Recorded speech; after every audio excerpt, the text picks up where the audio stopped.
everybody. Wanda Thibodeau of the Faithful on the Clock podcast here. And today I just wanted to take just a quick moment to let you know about a video that I had seen.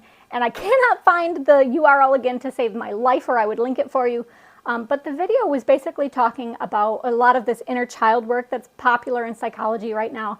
And within the business space, it's getting more popular because the idea is that if you can work out your issues, then you can lead better. Okay, so there are a lot of professionals who are going that route and kind of exploring that, which is fine. But the idea was in the video that if you have never had a childhood where you could really experience things like being safe, being accepted, being loved, all of those kinds of safe things, then when somebody says to you, oh, well, do inner child work, you're like, well, what is that? Like, you can't imagine that that is a safe thing. And so for somebody to be pushing you to be doing that, that can feel so awkward and scary, right? And so I kind of got thinking about how that's kind of the same way with God. Because if you have never had that experience where you know what God is like, you know that He's loving, you've never felt that compassion that He has, maybe there's a lot of people who have experienced spiritual abuse too, where they were told that God wouldn't love them, or, all those kinds of negative things. So they have no real experience of what it is like to have that side of God, okay? And to really know what His character is. So when people come and they say, oh, well, you've got to pray, you've got to do these things, they have no concept that that is a safe thing, right? It's the same thing. And so I think what we really have to do if we're going to go that route and invite people to God is that we have to address that fear.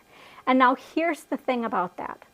If psychology knows that the more that you avoid something, the worse your stress gets about it, because your brain basically says, hey, avoiding it, that made me feel safe, so I guess I better avoid again, right?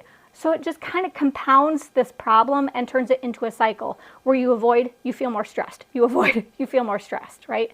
So the idea is you can't avoid God. You have to go to Him to get over this fear. But we have to be very careful of how we lead people through that, because if we're not cognizant of that they are scared and afraid, we're not going to create an emotionally safe environment where they can accept who He is. And if we can't do that, we won't save anybody. Okay, so I just wanted to share that message just so that you kind of have this, or even if you are struggling with this yourself, that is the path you need to take. You can't avoid this. Okay, and you need to be very gentle with yourself and with other people as you're trying to explore getting closer to God. And the thing about it, like I said, with that avoidance, what happens is a little bit, you try it a little bit, you realize that didn't kill you, right? You're safe. And so your brain gradually learns that it is okay to come to God. Nothing bad happens. You're not going to get struck by a bolt of lightning, okay? But you need that experience to get rid of these negative feelings and that fear. You need the experience to counter that fear. So you need to be very gentle with yourself and with others to provide that experience to them and give them that repeated exposure to those safe experiences. Okay, so I just want to encourage you to do that this week. If you can do it, that is awesome.